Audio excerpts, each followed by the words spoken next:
Portions of this video contain unlicensed and copyrighted material. The views expressed in this video do not necessarily reflect the views of the copyright holders of such material. Missing Links is not held in copyright and may be freely distributed in any format and through any medium. No profits may ever be made from the sale or reproduction of this video.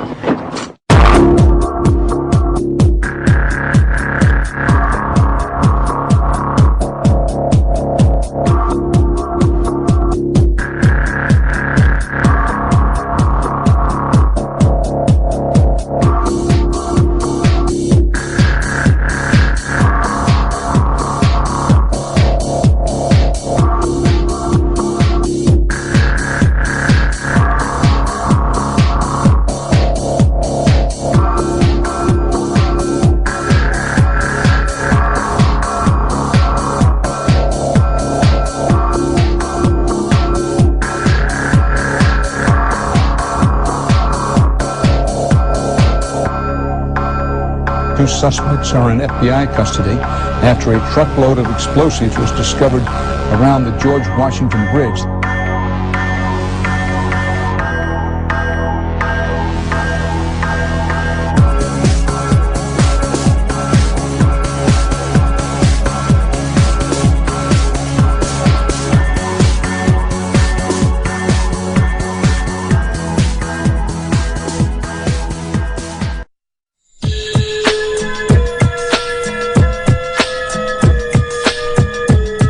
The Lavon Affair was an Israeli terrorist operation in Egypt known as Operation Susanna, in which Egyptian, American, and British-owned targets in Egypt were bombed in the summer of 1954. In the early 1950s, the US was becoming friendlier with Egypt and was moving to influence the British to leave the Egyptian Suez Canal, which they had manned for almost 20 years. The apartheid state of Israel would not tolerate the British leaving, and elements within Israel began planning a variety of terrorist attacks on British, Egyptian, and American targets. These attacks would then be blamed on so-called Muslim extremists. This would incite the anger of the British and the Americans towards Egypt and Islam and sour the burgeoning relationship between Egypt, America, and Britain. This plan for a series of false flag terrorist attacks was codenamed Operation Susanna. A group of Egyptian Jews was recruited to carry out the attacks. Jews in the diaspora that are recruited are known as Sayanim. The first bomb went off on July 2nd when a post office in Alexandria was firebombed. On the 11th of July, the Anglo-Egyptian Suez negotiations, which had been blocked for 9 months, got underway again.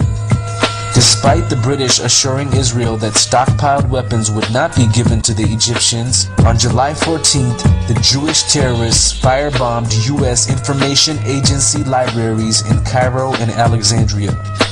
However, that same day, a phosphorus bomb exploded prematurely in one of the terrorists, Philip Natansen's, pocket just as he was about to enter the British-owned Rio Cinema in Alexandria. His arrest and the subsequent confession led to the breakup of the whole ring. However, while the plot was being investigated, the Zionist Jewish terrorists started fires in 2 Cairo cinemas, in the Central Post Office, and the railway station. After the plot was uncovered, many tried to spin it as an anti-Semitic conspiracy theory. These ad hominem attacks are a common tactic of the Zionists. For more information on this, please read the Jewish American patriot Jack Bernstein's book, The Life of an American Jew in Racist, Marxist Israel. This honest, honorable, and courageous Jew was subsequently assassinated by Mossad. As the trial of the Jewish terrorists became more and more public, Israel was forced to do damage control. They claimed that the Egyptians were tipped off and allowed the attacks to happen. They also singularly scapegoated the defense minister Pinhas Lavon to prevent the exposure of the real group inside the apartheid state of Israel who planned Operation Susanna and several other false flag terrorist attacks. But this would not be the last time America's so-called ally and friend and recipient of over $150 billion in aid, would attack her. There's a demolition team set off when you see the old demolitions of these old buildings. It looks like one of those scenes of an old building being purposely dynamited and blown up. Anybody who's ever watched a building being demolished on purpose knows that if you're going to do this, you have to get at the under-infrastructure of a building and bring it down. The way the structure is collapsing, this was the result of something that was planned. It's not accidental that the first tower just happened to collapse and then the second tower just happened to collapse in exactly the same way. How they accomplished this, we don't know.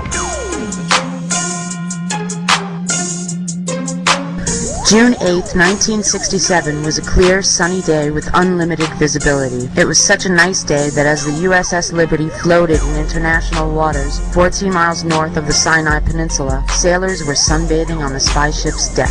But all wasn't as tranquil as a sunny day would convey, for June 8th also marked the fourth day of the Six-Day War, which involved Israel, Egypt, Syria, and Jordan. Monitoring this situation was the USS Liberty, a World War II freighter that had been converted into a spy vessel by the NSA, the National Security Agency. In fact, the Liberty was the most sophisticated and identifiable intelligence ship in the world at the time, with dozens of large antennas, state-of-the-art electronic intercept equipment, moon-bound satellite dishes, massive aerials, plus a TRSS comm system that sent real-time messages to the Pentagon.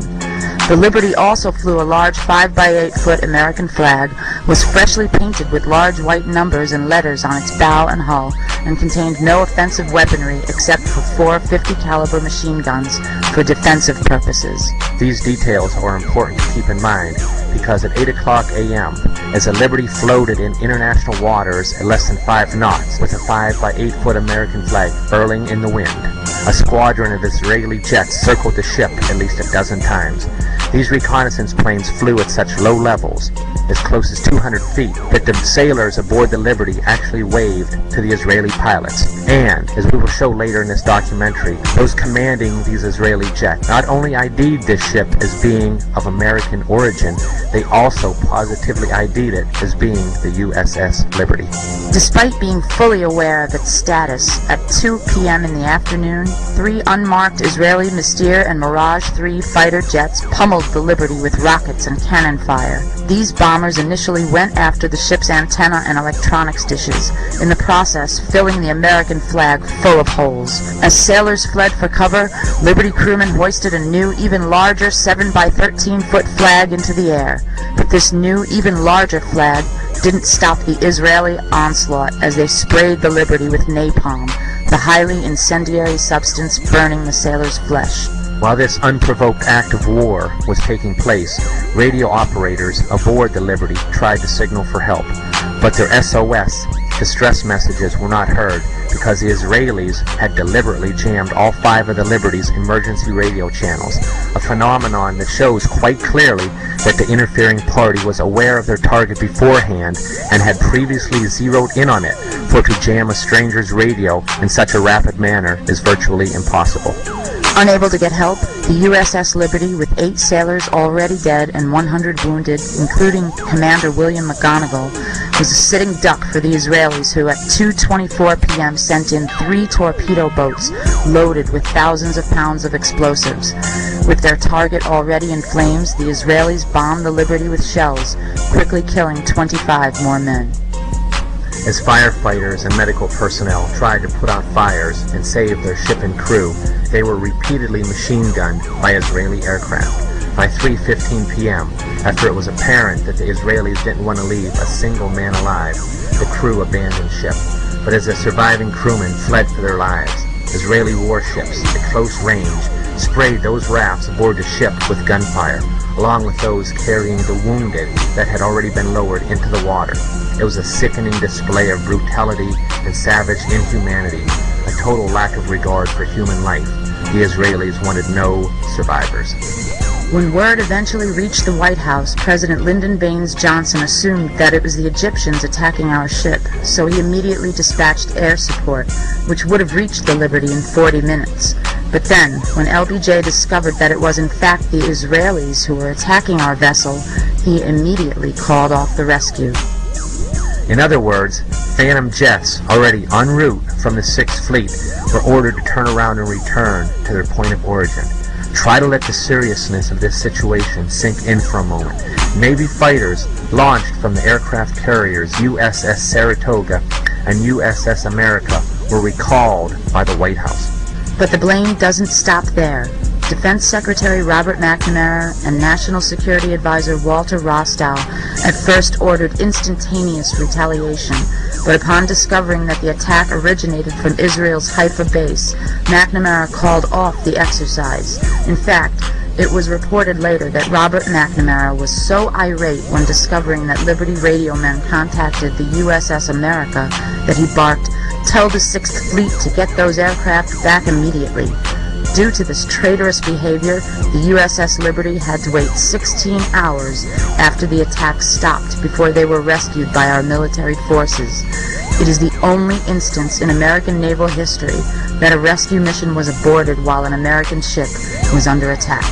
In all, the Israeli attack on America's USS Liberty, a ship that sat almost motionless in the water with no offensive weaponry while sailors sunbathed on its deck, lasted for 2 full hours, equaling the length of Japan's infamous attack on Pearl Harbor. 821 holes were found in the ship, resulting from aircraft rockets, cannon fire, and torpedo blasts, while over 3,000 holes from Israel's machine gun fire were also counted. Far more tragically, the Israelis killed 34 Americans that fateful day, wounded 171 more, and instigated the worst U.S. naval losses since World War II. And even though U.S. Secretary of State Dean Rusk and Joint Chiefs of Staff Admiral Thomas Moore called this attack deliberate, to this day not one guilty party in Israel or the U.S. has been brought to justice. Well, the thoughts that always come back to us time and time again is how this thing is still being covered up after 40 years. And we know without doubt from the circumstances that it was a deliberate attack. Anyone who looks carefully at the details knows that it was deliberate, and that includes such people as Dean Rusk, as Secretary of State, and all of the heads of all of the intelligence organizations. Will the record show that the statements of Mr. Ennis are correct? Here are a few quotes for your consideration. On the strength of intercept transcripts of pilots' conversations during the attack, the question of the attack's deliberateness just wasn't a disputed issue within the agency. Lieutenant General William E. Odom, former Director, National Security Agency, interview with David Walsh on March 3rd, 2003, reported in Naval Institute Proceedings, June 2003. Inman said he flatly rejected the Crystal thesis that the attack was an accident. Quote, "It is just exceedingly difficult to believe that the USS Liberty was not correctly identified, based on talks with NSA seniors at the time having direct knowledge of intercepted communications. No NSA official could be found who dissented from the deliberate conclusion." Admiral Bobby Ray Inman, United States Navy, Director, National Security Agency, 1977 to 1981, reported in Proceedings, June 2003. Quote, "I can tell you for an absolute certainty from intercepted communications that they knew they were attacking an American ship." Unquote. Oliver Kirby, former Deputy Director for Operations and Production, National Security Agency. Kirby participated in the NSA's investigation of the attack and reviewed translations of intercepted communications between pilots and their headquarters, which he reports show conclusively that they knew their target was an American ship. Kirby is considered the godfather of the USS Liberty and USS Pueblo intercept programs. From telephone interviews with James Ennis and David Walsh for Friendless Fire, Proceedings, June 2003. In a handwritten note dated 26 August 1967 by NSA Deputy Director Louis W. Tordella, reacting to the Israeli court decision exonerating Israelis of all the blame for the Liberty attack, it is stated, quote, "A nice whitewash for a group of ignorant, stupid, and inept unquote.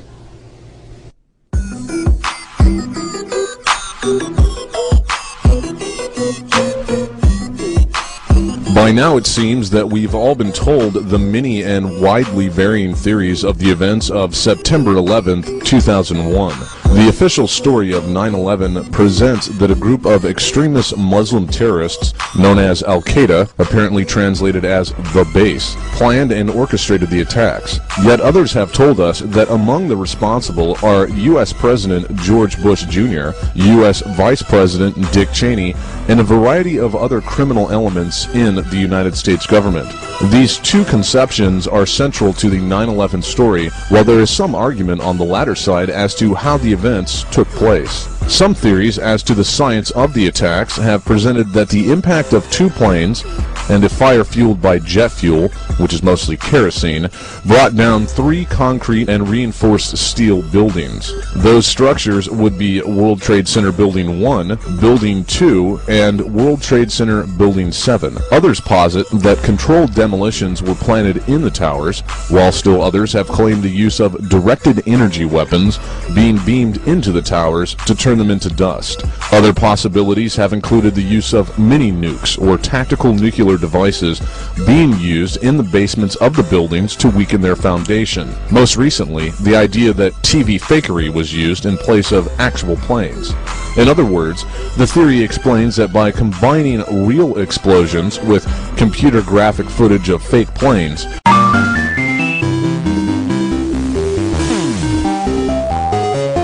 the criminals that pulled off the attacks were able to hoodwink the entire world. It is not in the scope of this video to prove nor dispute the science of how the towers came down that fateful day. However, it is our belief that among such theories, the case showing demolitions has been the most sound. Our intentions in this chapter are to specifically show you who was responsible for this mass murder of Americans. We will examine a group of people who are a corrosive mafia with a racial and religious cohesion. It will become clear how fraudulent theories concerning 9/11 have been fomented and end up benefiting this group, and how the foundational crime of September 11th has been the catalyst for multiple and far-reaching crimes by this well-organized, supremacist mafia. It's time we achieve the long-awaited complete truth of what happened on 9/11, because the future of humanity depends upon it.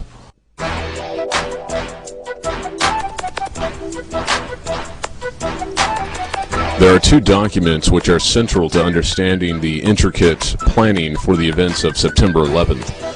The first is titled A Clean Break, a New Strategy for Securing the Realm, and shortened to the ACB doc.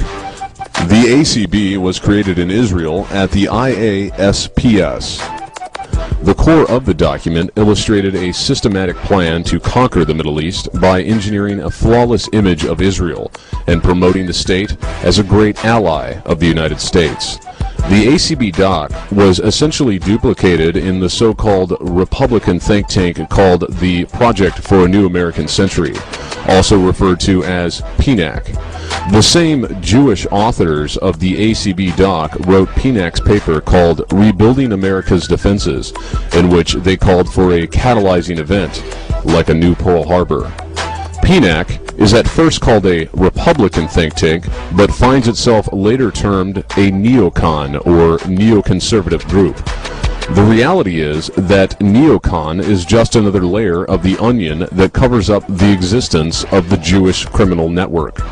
So long as they keep calling the network anything other than specifically a Jewish criminal network, then their greatest strength, which is their racial cohesion, goes undetected. PNAC, the Project for a New American Century, was not a neocon or even a Zionist think tank, but a Jewish criminal think tank.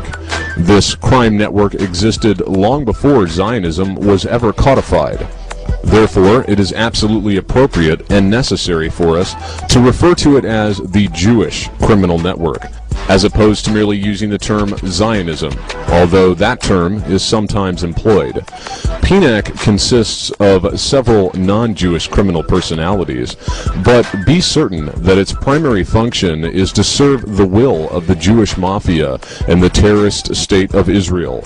Some of the Jewish members of the Project for a New American Century are Elliot Abrams, Paula Dobriansky, Robert Kagan, William Crystal, Richard Pearl, Peter Rodman, William Schneider Jr., Paul Wolfowitz. Preparation for the attacks of September 11, 2001 did not just come in the form of how it would be engineered, but how the resulting energy from the socio-political, economic, and emotional upheaval could be directed and utilized to the benefit of the criminal cabal.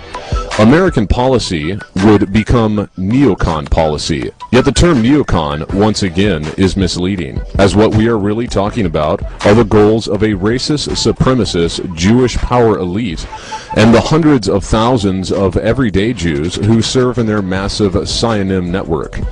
The power structure that would funnel the erupting force of 9/11 can be seen in the three distinct but interlocking categories. The first is the defense arm, with members Paul Wolfowitz, Richard Pearl, Douglas Feith, Elliot Abrams, and David Wormser. This group was tasked with orchestrating a policy of preemptive action toward the Middle East in order so it may be reformed or remade in their vision. They further sought to substantially increase foreign aid to Israel, encourage joint weapons development, open up doors for new homeland security business opportunities, and legitimize the genocidal takeover of Palestine. The means by which they would achieve these objectives would be through inserting themselves and their cohorts in think tanks, defense policy boards, Defense Department contractors, talk shows, and investment banks. The second arm of the cabal was to be the pro-Israel press, formed of David Brooks, Lawrence Kaplan, William Crystal, and Norman Podhoretz, among other numerous personalities. Their objectives were to create the idea of the danger of Islam, render all Arab governments illegitimate in the public mind, make illegitimate any land for peace initiatives, and secure the idea that our primary American objective must be to defend Israel. This was achieved through the American Enterprise Institute, Jewish Institute for National Security Affairs, or JINSA, Heritage Foundation reports, as well as the Weekly Standard, The New Republic, Commentary Magazine, and through the American Jewish Committee. The final tentacle of the cabal is the group of columnists who directly swayed public opinion. Four major personalities, among others, are Robert Kagan, Charles Krauthammer, Max Boot, and William Safire.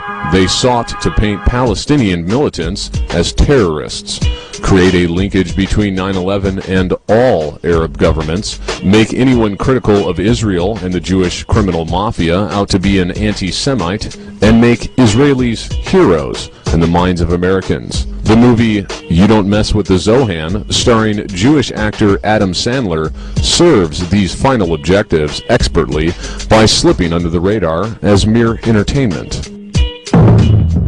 He is the greatest Israeli soldier the world has ever known. His training is lethal, and his skills are legendary.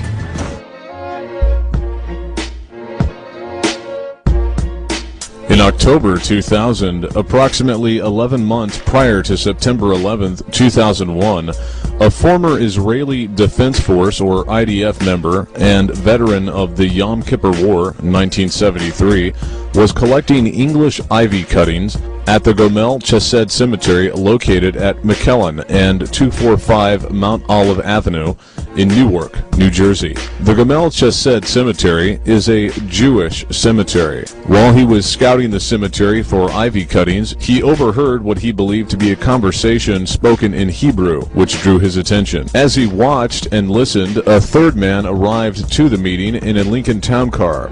What the observer of these happenings heard, after normal niceties were exchanged between the three men, alarmed him. The man who arrived in the town car said, "The Americans will learn what it is to live with terrorists after the planes hit the Twins in September." One of the men that had been leaning against the retaining wall expressed concerns regarding whether the upcoming presidential election, November 2000, between Bush and Cheney and Gore and Lieberman could impact the plans. The man that arrived in the town car pacified the doubts by saying, "Don't worry, we have people in high places, and no matter who gets elected, They will take care of everything. According to his account, on 9th of February 2001, approximately 8 months prior to the airplanes being flown into the Twins, he sent an email to then Attorney General Ashcroft, informing the Attorney General that he had important terrorism-related information. The U.S. Department of Justice did not directly respond to the source. It forwarded the email to the Federal Bureau of Investigation.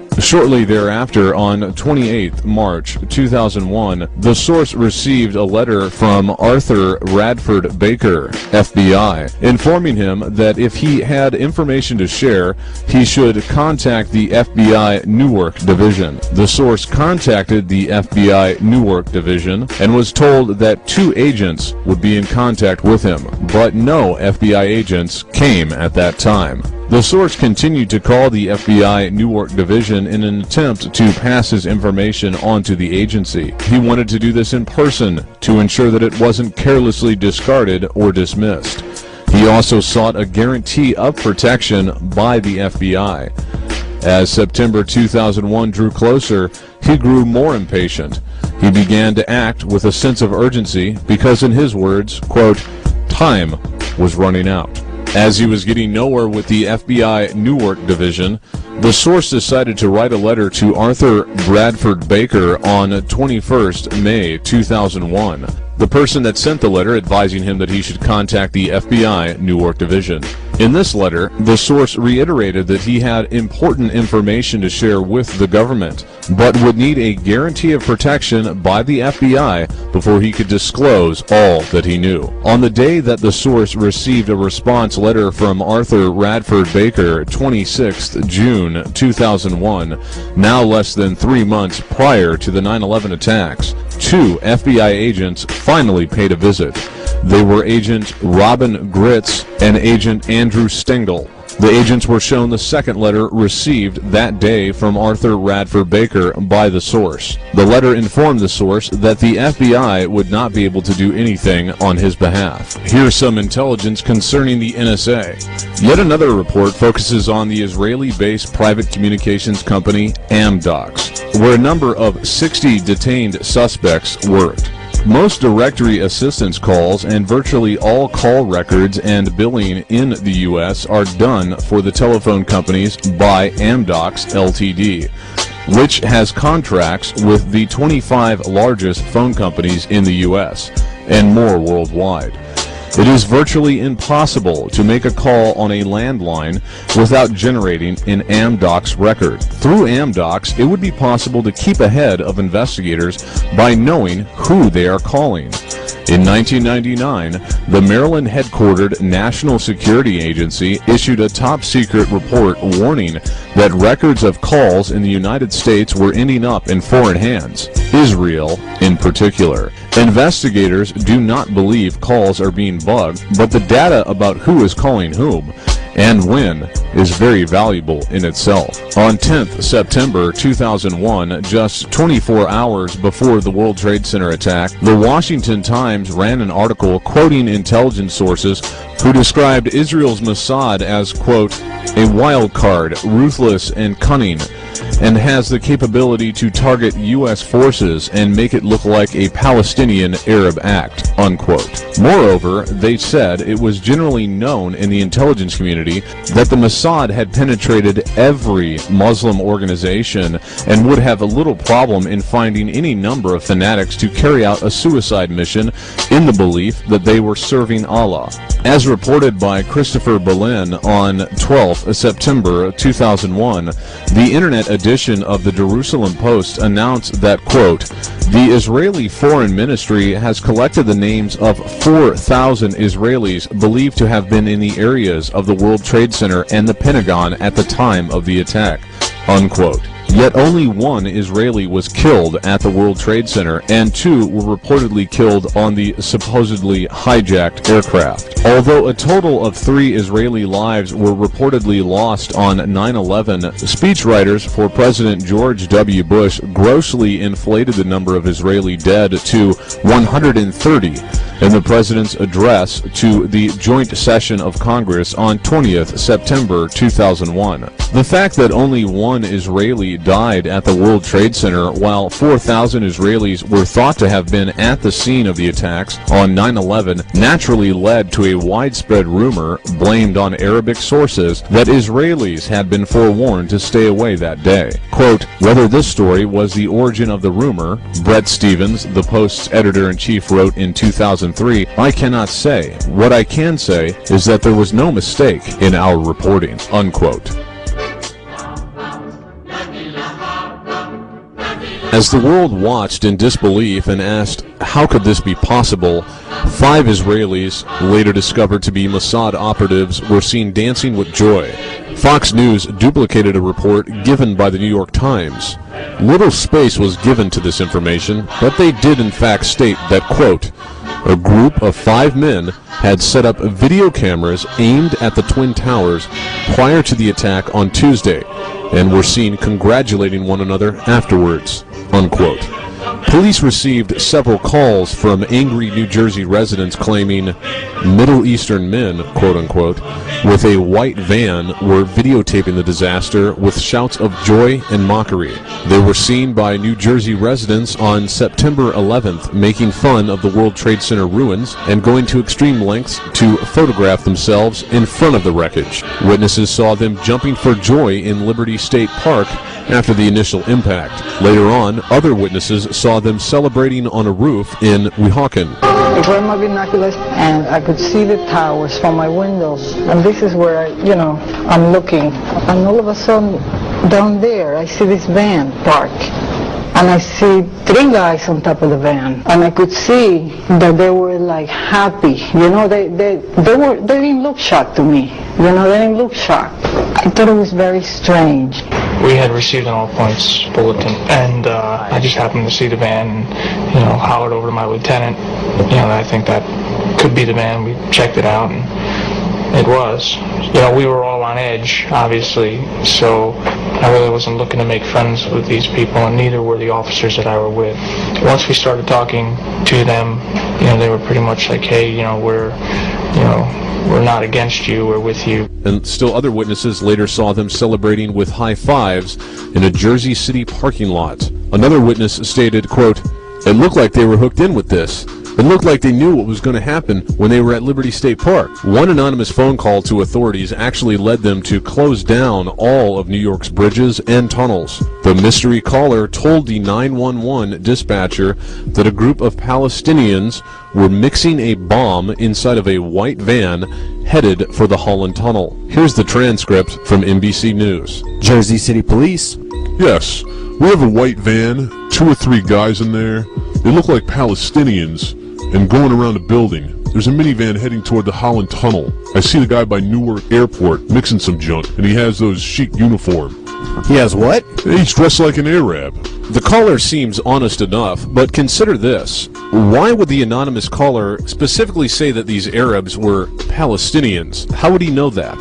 Furthermore, Palestinians usually dress in Western-style clothes, not chic uniforms. Based on that phone call, police then issued a be-on-the-lookout alert for a white minivan heading for the city's bridges and tunnels from New Jersey. The description was given as this: white, 2000 Chevrolet van with urban moving systems sign on back, seen at Liberty State Park, Jersey City, New Jersey, at the time of first impact of jetliner into World Trade Center. 3 individuals with van were seen celebrating after initial impact and subsequent explosion. FBI Newark Field Office requests that, if the van is located, hold for prints and detain individuals. When a van fitting the exact description was stopped just before crossing into New York, the suspicious Middle Easterners were apprehended. Imagine the surprise of the police officers when these terror suspects turned out to be Israelis. According to ABC's 2020, when the van belonging to the cheering Israelis was stopped by the police, the driver of the van, Savan Kurtzberg, told the officers,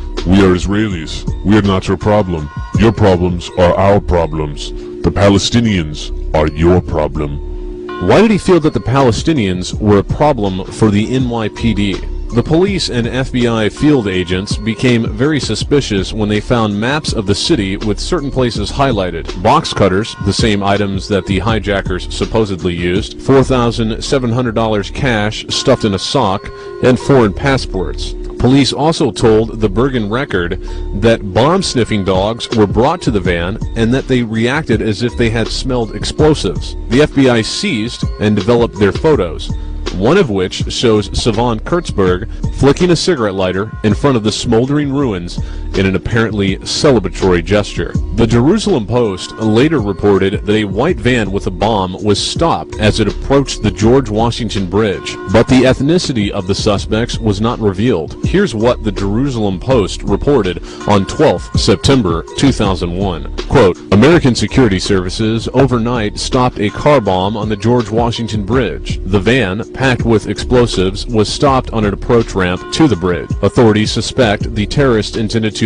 blow up the main crossing between New Jersey and New York, Army Radio reported, unquote. The Jewish weekly called The Forward reported that the FBI finally concluded that at least 2 of the detained Israelis were agents working for the Mossad, the Israeli intelligence agency, and that Urban Moving Systems, the ostensible employer of the 5 Israelis, was a front operation. This was confirmed by 2 former CIA officers, and they noted that movers' vans are a common intelligence cover. The Israelis were held in custody for 71 days before being quietly released. Quote, there was no question but that the order to close down the investigation came from the White House. It was immediately assumed at CIA headquarters that this basically was going to be a cover-up so that the Israelis would not be implicated in any way in 9/11, unquote. Several of the detainees discussed their experience in America on an Israeli talk show after their return home.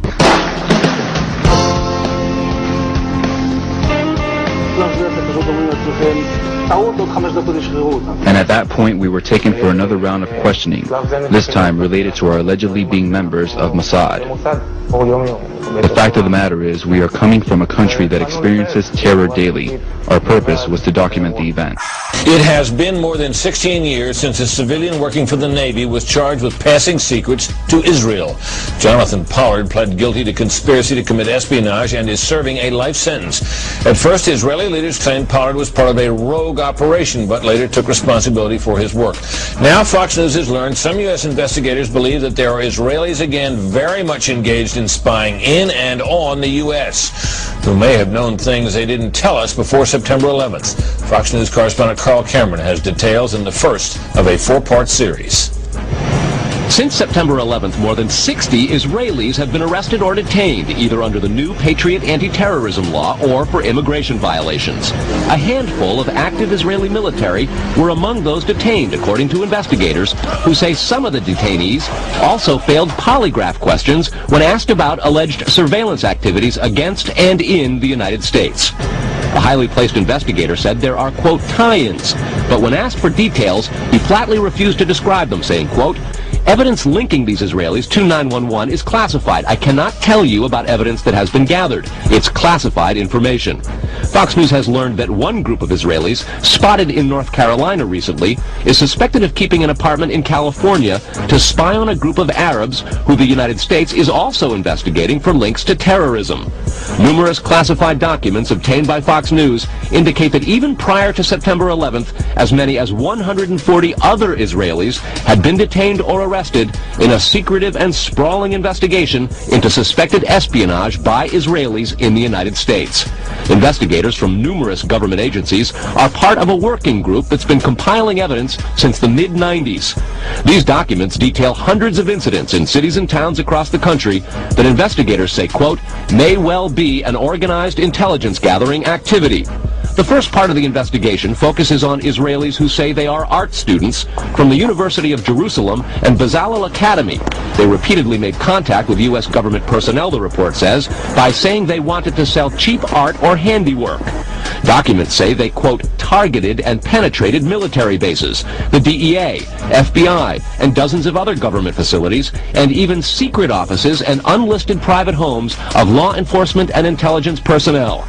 The majority of those questioned, quote, stated they served in military intelligence, electronic surveillance intercept, and or explosive ordnance units.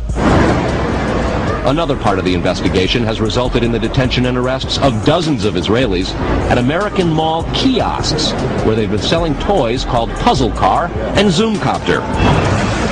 Investigators suspect a front. Shortly after the New York Times and Washington Post reported the Israeli detentions last month, the carts began vanishing. Zoomcopter's webpage says, "We are aware of the situation caused by thousands of mall carts being closed at the last minute. This in no way reflects the quality of the toy or its saleability. The problem lies in the operator's business policies." Why would Israelis spy in and on the U.S.? A General Accounting Office investigation referred to Israel as Country A and said, quote, "According to a U.S. intelligence agency, the government of Country A conducts the most aggressive espionage operation against the U.S. of any U.S. ally." A defense intelligence report said Israel has a voracious appetite for information and, quote, "The Israelis are motivated by strong survival instincts which dictate every facet of their political and economic policies. It aggressively collects military and industrial technology, and the U.S. is a high priority target." The document concludes, quote, "Israel possesses the resources and technical capability to achieve its collection objectives." Evidence that Israelis had been forewarned several hours before the attacks surfaced at an Israeli instant messaging service known as Odago. This story, clear evidence of Israeli prior knowledge, was reported only briefly in the U.S. media and quickly forgotten. At least 2 Israel-based employees of Odago received warnings of an imminent attack in New York City more than 2 hours before the first plane hit the World Trade Center. Odago had its U.S. headquarters 2 blocks from the World Trade Center. The Odago employees, however, did not pass the warning on to authorities in New York City, a move that could have saved thousands of lives. Odago has a feature called People Finder that allows users to seek out and contact others based on certain demographics, such as an Israeli nationality. 2 weeks after 9/11, Alex Diamandis, Odago's vice president, reportedly said, quote, "It was possible that the attack warning was broadcast to other Odago members, but the company has not received reports of other recipients of the message," unquote. The internet address of the sender was given to the FBI, and 2 months later it was reported that the FBI was still investigating the matter. There have been no media reports since. Odago, like many Israeli software companies, is based and has its research and development center in Herzliya, Israel, the small town north of Tel Aviv, which happens to be where Mossad's headquarters are located. Shortly after 9/11, Odago was taken over by Comverse Technology, another Israeli company. Within a year, 5 executives from Comverse were reported to have profited by more than $267 million from insider trading. Through Israeli venture capital investment funds, Mossad spawns and sponsors scores of software companies currently doing business in the United States. These Israel-based companies are sponsored by Mossad funding sources such as Cedar Fund, Stage 1 Ventures, Veritas Venture Partners, and others. As one might expect, the portfolios of these Mossad-linked funding companies contain only Israeli-based companies, such as Odago. The Israeli company Odago provided 2 hours advance warning to people on a buddy list.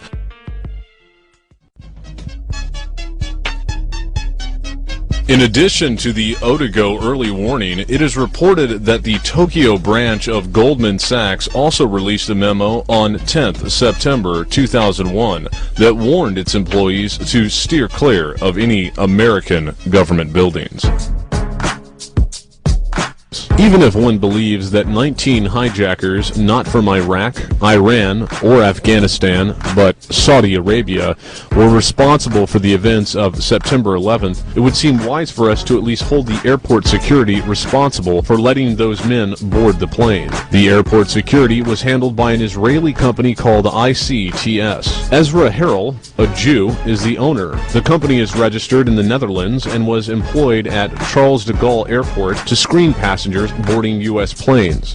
Most of its personnel are ex-Shin Bet officers. The company covered security at Boston's Logan Airport, where the American Airlines plane came down after flight attendants and passengers reportedly overpowered Richard Reed. You might recall Reed as the man who supposedly had a shoe bomb. If Reed was really dangerous and not just an innocent man the Jewish elite used to incite more fear of terrorism, why did ICTS allow him on the plane? Is ICTS's security really that shoddy?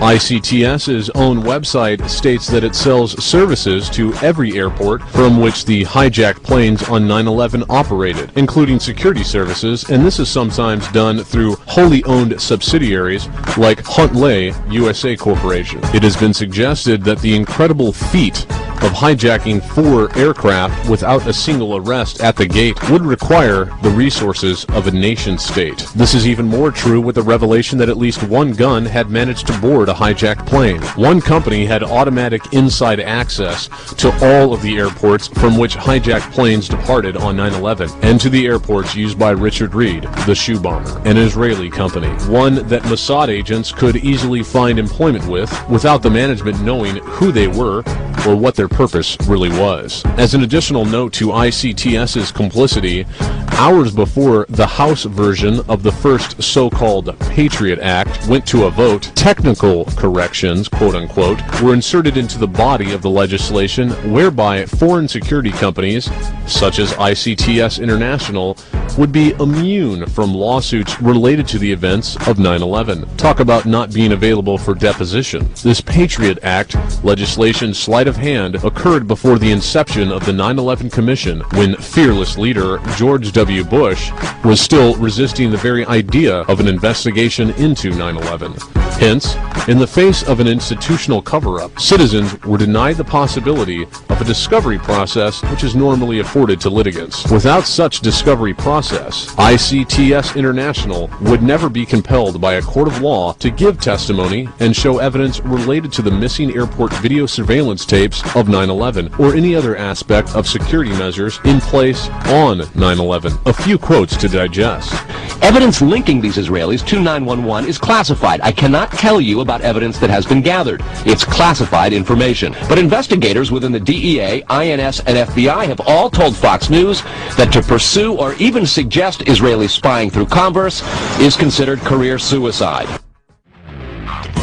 While an Israeli real estate magnate from Australia insured his 99-year lease on the retail space of the World Trade Center against terrorism, one of Israel's biggest companies pulled out of the North Tower just days before September 11th. Zim American Israeli Shipping Company, Incorporated, broke the lease when it vacated the rented offices on the 16th and 17th floors of the North Tower of the World Trade Center shortly before the September 11th disaster. According to intelligence, Zim's World Trade Center office space had been leased until the end of the year, and the company lost $50,000 when it suddenly pulled out in the beginning of September. The parent company, Zim Israel Navigation Company, is nearly half owned by the State of Israel, the other half held by Israel Corp. Zim is one of the world's largest container shipping companies, operating an international network of shipping lines. The Israeli company's move out of the World Trade Center 1 week before the attacks saw the forfeiture of $50,000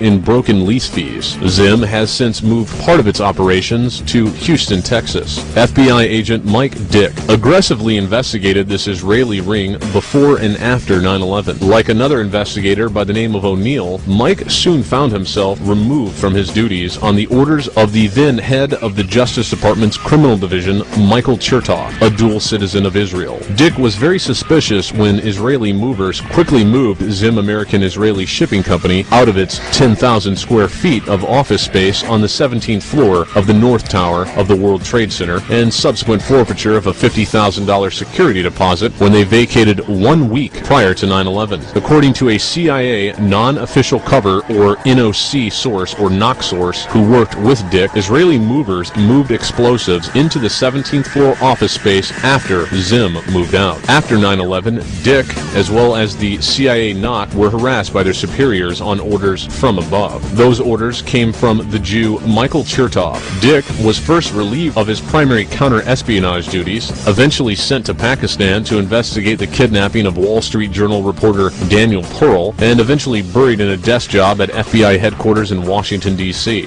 According to the CIA source, Pearl was murdered because he was getting too close to the money trail that financed 9/11. The CIA source said, quote, "The same group that beheaded Pearl in Pakistan did the beheadings in Iraq," unquote. The source added that the beheadings were not Al-Qaeda. The CIA source, who emphasized his past Republican credentials, emphasized that Al-Qaeda was merely a list of arms dealers, mercenaries, drug dealers, financiers, and terrorists used by the CIA and Saudis during the Afghan Mujahideen war against the Soviets. The source also iterated that all the 9/11 hijackers had fake IDs during a joint CIA-FBI operation against lead hijacker Mohammed Atta in Fort Lee, New Jersey in 2000. The CIA and FBI team leaders complained to their superiors that their operation was being photographed by Israeli agents, thus compromising the operation. The CIA source affirmed that the Israelis in New Jersey were providing cover for the future hijacker teams. O'Neill had discovered that some of his Al-Qaeda targets, quote-unquote, were involved in some very un-Islamic fundamentalist activities, including drug smuggling, teenage prostitution, and blood diamond dealing. Los Angeles, 1997. A major local, state, and federal drug investigation sours. The suspects, Israeli organized crime, with operations in New York, Miami, Las Vegas, Canada, Israel, and Egypt. The allegations? Cocaine and ecstasy trafficking and sophisticated white-collar credit card and computer fraud. The financial trail led O'Neill to a network of bank accounts in London, Dubai, the Isle of Man, Guernsey, and Jersey. The network investigated coincided exactly with the activities being carried out by the Russian-Israeli mafia. Recall that the BBC reported on 23rd September 2001 that the so-called suicide hijackers were still alive. So were there any hijackers, let alone a lead hijacker? It appears the Jewish criminal network is inventing more villains. Who shipped out the steel rubble of the World Trade Center towers? That would be none other than Metals Management, headed by Jew Alan D. Ratner. The most critical evidence to determine what really caused the towers to collapse was quickly destroyed after being sold to Asian smelters. Ratner, of Metals Management, now merged with the Sims Group, and the New York-based Hugo New Schnitzer East, profited from this criminal destruction of evidence. Ratner sold the World Trade Center steel to Chinese companies, reportedly selling more than 50,000 tons of steel to a Shanghai steel company for $120 per ton. Ratner had paid about $70 per ton for this crime scene evidence. Another central element of understanding how the attacks could be pulled off by the Jewish power elite would be a careful review of the number of dual Israeli citizens serving in the various branches of our government. The primary question here is, how could a person be a citizen of two countries at the same time? It's abundantly clear that such a person would have their loyalty split between the country of residence and the other country they hold citizenship in. Therefore, whose interests would they be working for, the United States or Israel? As reported in a document titled The Israel Lobby and U.S. Foreign Policy, Harvard professor Stephen Walt and University of Chicago professor John Mersheimer focused attention on the strong Israeli lobby, which has a powerful influence over American foreign policies. They detail the influence the lobby has exerted, forming a series of international policies which can be viewed as in direct opposition to the interests and security of the American people. These acts and policies are more often than not carried out by U.S. government appointees who hold powerful positions and who are dual American Israeli citizens. Since the policies they support are often exclusively beneficial to Israel, often to the detriment of America, it has been argued that their loyalties are misdirected. A few classic examples can be cited here. Jonathan J. Pollard was an American-Israeli citizen who worked for the U.S. government. He is well known because he stole more secrets from the U.S. than has any other spy in American history. During his interrogation, Pollard said he felt compelled to put the interests of my state ahead of his own. Although as a U.S. Navy counterintelligence specialist, he had a top-secret security clearance. By my state, he meant the state of Israel. Literally tens of thousands of Americans holding U.S. passports admit they feel a primary allegiance to the state of Israel. In many instances, these Americans vote in Israeli elections, wear Israeli uniforms, and fight in Israeli wars. Many are actively engaged both in the confiscation of Palestinian lands and in the Israeli political system. 3 examples follow. Rabbi Meir Kahan founded the militant Jewish Defense League in the U.S. in the 1960s, then immigrated to Israel, where he was elected to the Knesset until he was shot and killed at one of the U.S. fundraising rallies in 1990. The Brooklyn-born rabbi shuttled between Tel Aviv and New York, where he recruited militant American Jews for his activities in Israel against Palestinians. He claimed to be a dual citizen of America and Israel. Another Jew, James Mahon, from Alexandria, Virginia, reportedly was on a secret mission to kill PLO chairman Yasser Arafat when he was shot in 1980 by an unknown assailant. When he was shot, Mahon held an American M16 in his hand and a U.S. passport in his pocket. Alan Harry Goodman, an American Jew who left his home in Baltimore, Maryland, flew to Israel and served in the Israeli army. Then, on 11th April 1982, armed with an Uzi submachine gun, he walked alone to Al-Aqsa, Jerusalem's most holy Islamic shrine, where he opened fire, killing 2 Palestinians and wounding others. Both the U.S. and Israeli governments played down the incident, as did the Jewish-controlled media. Most recently, U.S. Navy Petty Officer Ariel J. Weinman, while serving at or near Bahrain, Mexico, and Austria, quote, with intent or reason to believe it would be used to the injury of the United States or to the advantage of a foreign nation, Israel, attempted to communicate, deliver, or transmit classified, confidential, and secret information relating to the national defense to a representative, officer, agent, or employee of a foreign government, unquote. Weinman was apprehended on 26 March after being listed as a, quote, deserter by his command, unquote, according to the U.S. Navy. The information he gathered was supplied to Israel. On 22nd April 2008, Ben Ami Kaddish, a Connecticut-born U.S. dual citizen who worked in New Jersey, was arrested and charged with giving top-secret nuclear information and details about the U.S. Patriot missile to an Israeli agent, the same agent involved with the J. Pollard case. The espionage charges reportedly stem from acts committed in the 1980s. These activities, like the ones with convicted spy Pollard, were immediately denied by Israel. Pollard pleaded guilty in 1986. It is further reported that Israeli officials instructed Kaddish to lie to U.S. investigators. Kaddish was scheduled to be arraigned on Tuesday afternoon, 22nd April 2008, at U.S. District Court in Manhattan, authorities said. The examples of Kahan, Mahone, Goodman, and Weinman raise the question of when a U.S. citizen ceases to be, or should cease to be, a U.S. citizen.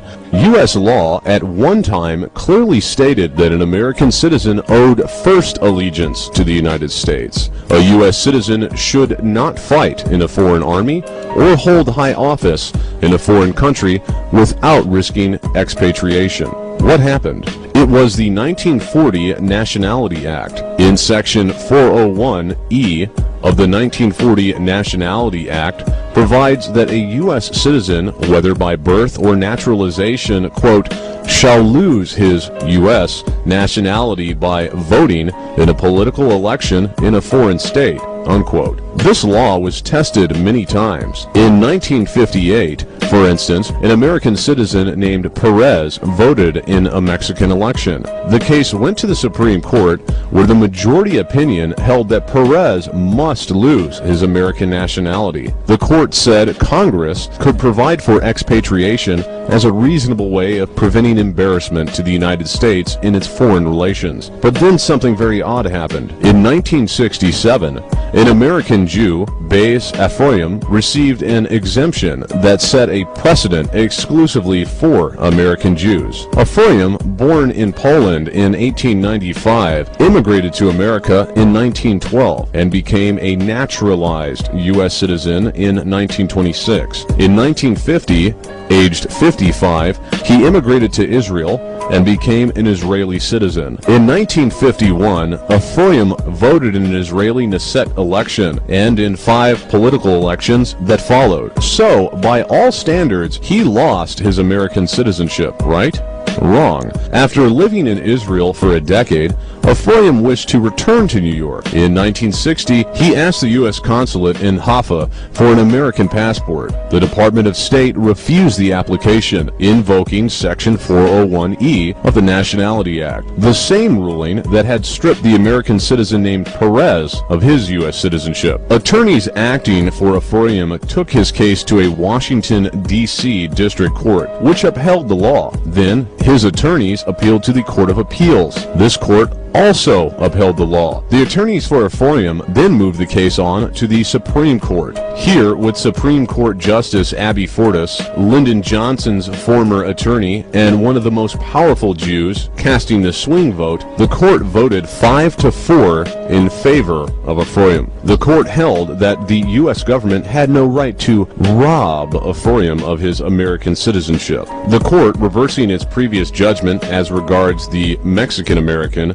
ruled that Ephraim had not shown intent to lose his citizenship by voting in Israeli elections. While Washington claims it has a good neighbor policy with Mexico, the U.S. does not permit Mexicans to hold dual nationality. The U.S. makes them become either U.S. or Mexican. You can't be both. But the U.S., in its special relationship with Israel, has become very sympathetic to allowing Israeli Americans to retain 2 nationalities and allowing U.S. citizens not only to hold public office in Israel, but to hold U.S. government positions as well. No other country holds this special exception to our laws of citizenship. So, you may ask, are there any other dual Israel-American citizens who hold U.S. government positions that could compromise American security? The answer is yes. Consider the following list. Michael Mukasey, recently appointed as U.S. Attorney General. Mukasey also was the judge in the litigation between developer Larry Silverstein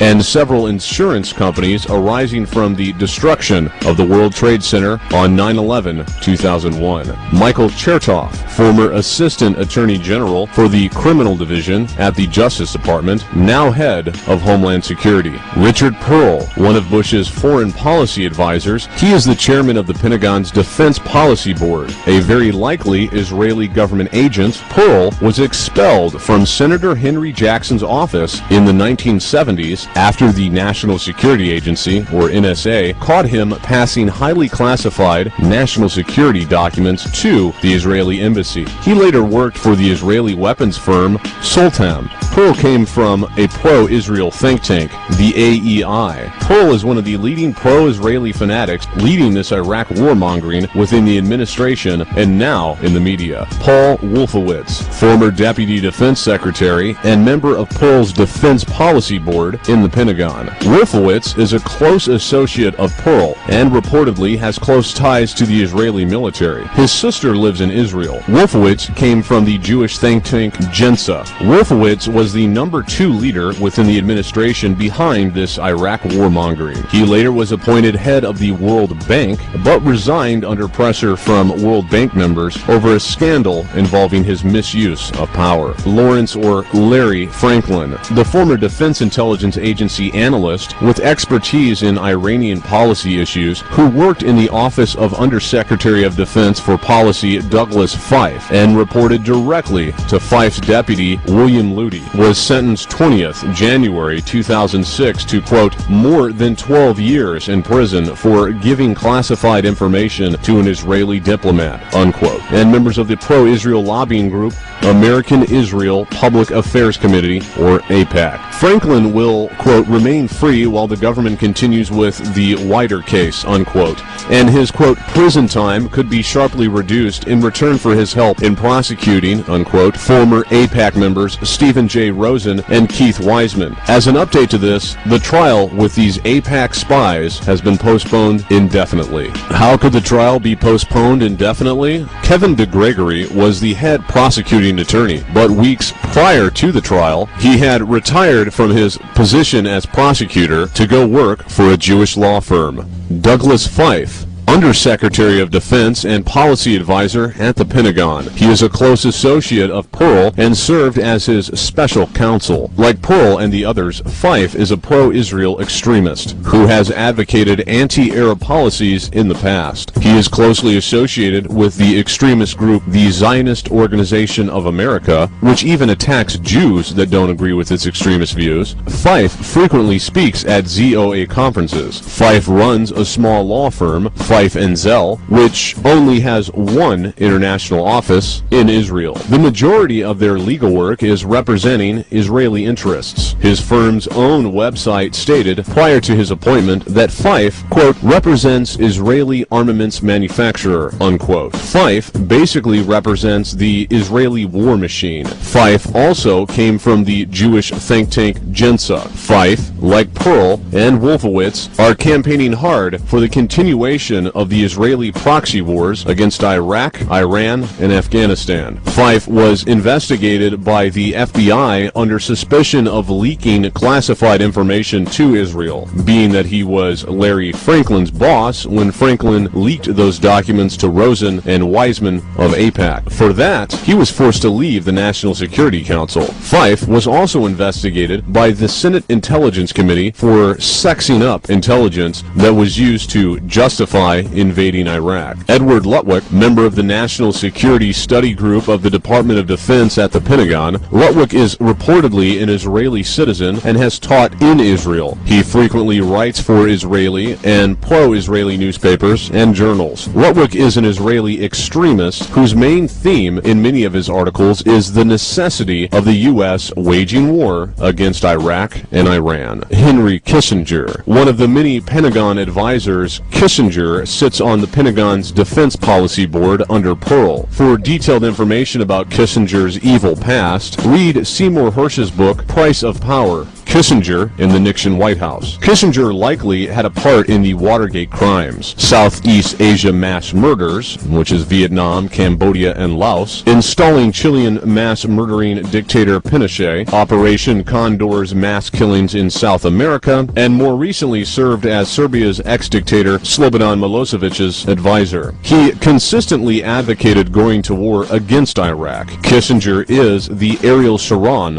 of the U.S. Unfortunately, President Bush nominated Kissinger as chairman of the September 11th Investigating Commission. It's like picking a bank robber to investigate a fraud scandal. He later declined this job under enormous protests. Dov Zakheim. Dov Zakheim is an ordained rabbi and reportedly holds Israeli citizenship. Zakheim attended Jews College in London and became an ordained Orthodox Jewish rabbi in 1973. He was adjunct professor at New York's Jewish Yeshiva University. Zakheim is close to the Israeli lobby. Dov Zakheim is also a member of the Council on Foreign Relations, or CFR, and in 2000 a co-author of the project for the New American Century's position paper titled Rebuilding America's Defenses, advocating the necessity for a Pearl Harbor-like incident to mobilize the country into war with Israel's enemies, mostly Middle Eastern Muslim nations. He was appointed by Bush as Pentagon Comptroller from 4th May 2001 to 10th March 2004. At that time, he was unable to explain the disappearance of $1 trillion.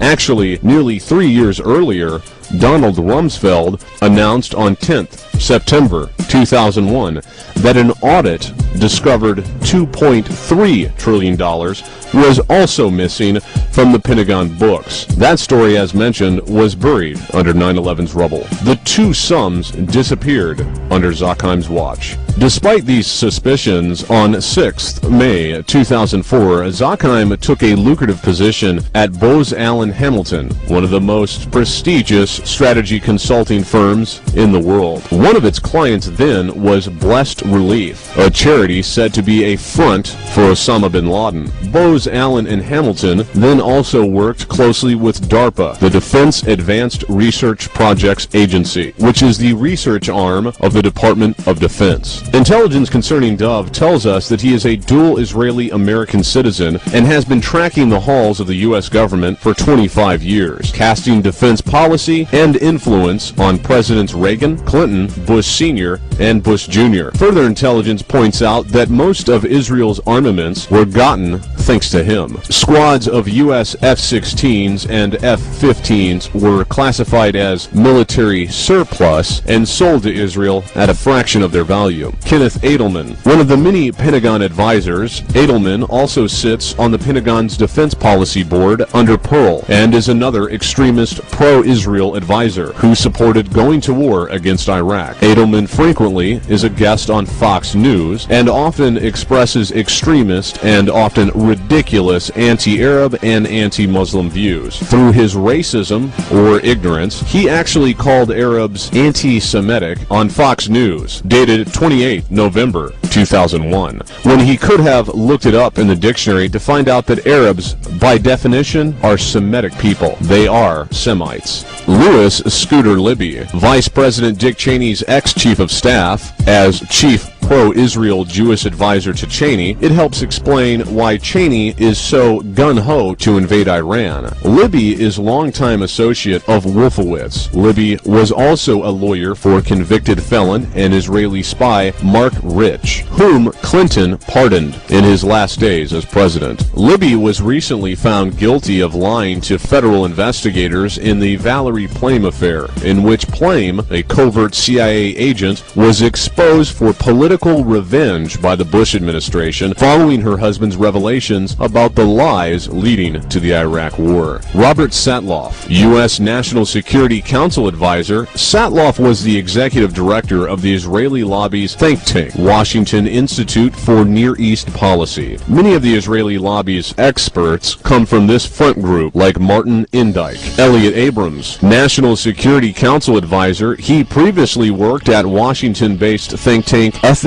and Public Policy Center. During the Reagan administration, Abrams was the Assistant Secretary of State, handling, for the most part, Latin American affairs, played an important role in the Iran-Contra scandal, which involved illegally selling U.S. weapons to Iran to fight Iraq, and illegally funding the Contra rebels fighting to overthrow Nicaragua's Sandinista government. He also actively deceived 3 congressional committees about his involvement and thereby faced felony charges based on his testimony. Abrams pled guilty in 1991 to 2 misdemeanors and was sentenced to a year's probation and 100 hours of community service. A year later, former President Bush, Sr., granted Abrams a full pardon. He was one of the more hawkish pro-Israel Jews in the Reagan administration's State Department. Mark Grossman, Undersecretary of State for Political Affairs. He was Director General of the Foreign Service and Director of Human Resources at the Department of State. Grossman is one of many of the pro-Israel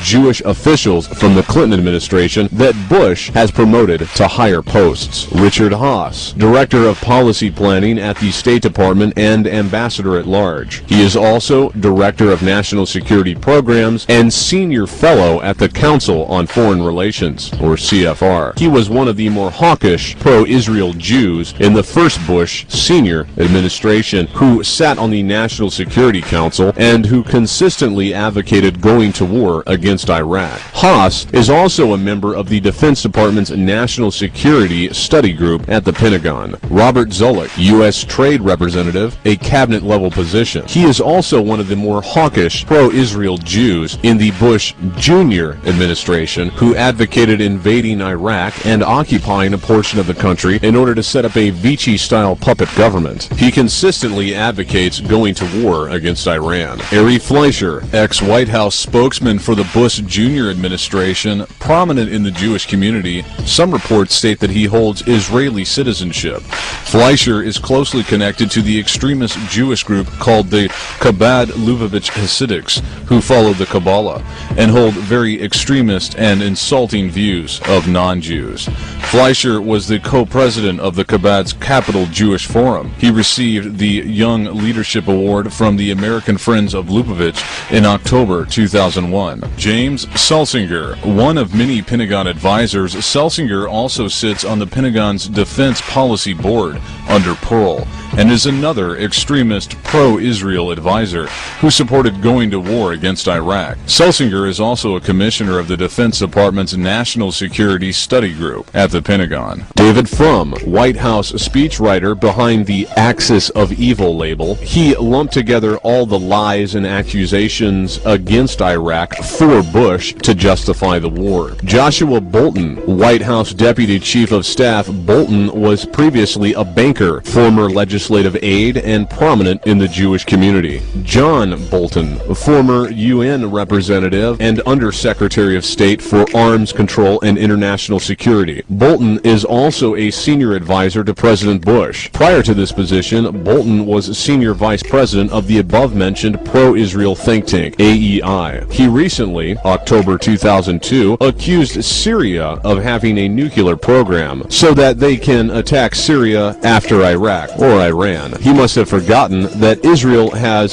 several hundred nuclear warheads, some of which are thermonuclear weapons, according to recent intelligence from the United States Air Force. David Wormser, special assistant to John Bolton, the Undersecretary for Arms Control and International Security. Wormser also worked at the AEI with Pearl and Bolton. His wife, Merav Wormser, along with Colonel Yigal Karman, formerly of Israeli Military Intelligence, co-founded the Middle East Media Research Institute, or MEMRI, a Washington-based Israeli outfit which distributes articles translated from Arabic newspapers portraying Arabs in a bad light. Elliot Cohen, member of the Pentagon's Defense Policy Board under Pearl, and is another extremist pro-Israel advisor. Like Edelman, he often expresses extremist and often ridiculous anti-Arab and anti-Muslim views. More recently, he wrote an opinion article in the Wall Street Journal openly admitting his racist hatred of Islam, claiming that Islam should be the enemy, not terrorism. Look, sometimes the word neoconservative is used when what they really would like to say is Jew. They being people who use that kind of language. And as a Jew, I find it offensive. There are two things that are despicable about it. The first is the imputation of dual loyalties. What they really would like to say is Jew.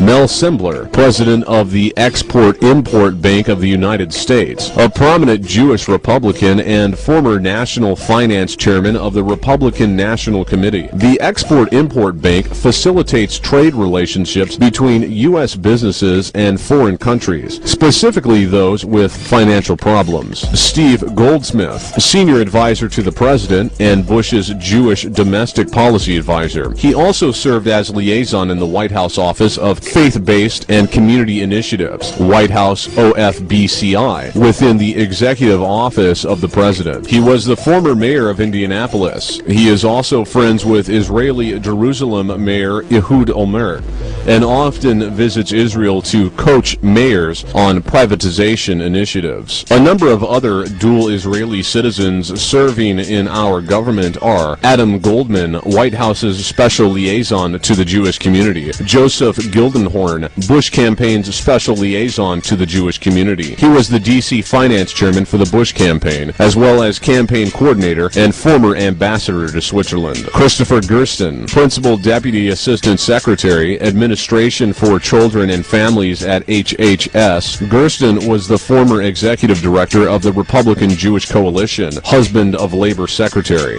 Mark Weinberger, Assistant Secretary of Housing and Urban Development for Public Affairs. Samuel Bodman, Deputy Secretary of Commerce. He was the chairman and CEO of Cabot Corporation in Boston, Massachusetts. Bonnie Cohen, Undersecretary of State for Management. Ruth Davis, Director of Foreign Service Institute, who reports to the Office of Undersecretary for Management. This office is responsible for training all Department of State staff, including ambassadors. Daniel Kurtzer, Ambassador to Israel. Cliff Sobel, Ambassador to the Netherlands. Stuart Bernstein, Ambassador to Denmark. Nancy Brinker, Ambassador to Hungary. Frank Lavin, Ambassador to Singapore. Ron Weiser, Ambassador to Slovakia. Mel Sebler, Ambassador to Italy, mentioned earlier. Martin Silverstein, Ambassador to Uruguay. Lincoln Bloomfield, Assistant Secretary of State for Political Military Affairs. Jay Lefkowitz, Deputy Assistant to the President and Director of the Domestic Policy Council. Ken Millman, White House Political Director, and Brad Blakeman, White House Director of Scheduling. Michael Chertoff is now the Director of Homeland Security. Prior to his appointment as Director, he oversaw the Criminal Division of the Department of Justice till July of 2001. He is the man behind the investigation of 9/11, or lack of investigation, as it were. Chertoff was the U.S. prosecuting attorney for the District of New Jersey. Michael Chertoff is the person who had control of the evidence and prosecution of the first bombing of the World Trade Center. Chertoff's father is a man by the name of Gershon Baruch Chertoff, who happens to be a Talmudic rabbi. Michael Chertoff's uncle Mordecai is also a rabbi. Michael's grandfather was a very well-known teacher of the Talmud in New York City. Chertoff's sister was the head of Hadassah, the women's branch of the Zionist Organization of America. She went to a Hebrew university before Israel was even a state. The Chertoff family was one of the founding families of the State of Israel. Michael Chertoff's aunt works with the Zionist movement in London, Chicago, and New York City. Chertoff's power over domestic security is enormous at this point. He is the head boss of departments like the TSA, or Transportation Security Administration, U.S. Customs and Border Patrol, U.S. Immigration, U.S. Secret Service, FEMA, and the corresponding detention camps ran by FEMA, U.S. Coast Guard, Federal Law Enforcement Training Centers, Domestic Nuclear Detection Office, National Cyber Security Center, to name a few. Chertoff has direct access to the Department of Justice and the FBI because he has many Jewish cohorts in strategic positions throughout these departments. It has been a guarded secret for quite some time that Michael Chertoff was the author of the Patriot Act, a bill edited by Viet Din that effectively nullifies the Constitution of the United States of America and the Bill of Rights. It was originally common knowledge that Ashcroft was the author of the so-called Patriot Act, but it was Chertoff who engineered this traitorous bill. It should also be noted that Chertoff has direct access to every single police and sheriff department in the country because since the creation of the Department of Homeland Security, they have appointed people in every police department to have a liaison for the DHS. This dual citizen of Israel, with obvious loyalties not to the United States, will be in direct control of events as they happen if martial law is ever declared on Americans. We must go forward in our timeline to the year 2007 to understand this next piece of telling but peculiar evidence. it is necessary to understand how the Jewish crime network continues to function undetected by the average person. Their operatives and Sionim informants and assistants must play all sides and every side to retain the illusion that they aren't working on the same side. They play friend and associate, entertainer, business partner, villain, and hero. If we examine the tragic events of the Virginia Tech shooting, we find Cho Seung-kyu shooting 2 individuals at 7:15 a.m. This was reported to the authorities as gunfire, and 1 person dead on the scene. 2 hours went by before Cho opened fire on several dozen persons at the campus's Norris Hall. Why didn't the school president warn the students and suspend classes? The school president is none other than Charles Steger, a Jew. Steger was silent for approximately 2 hours.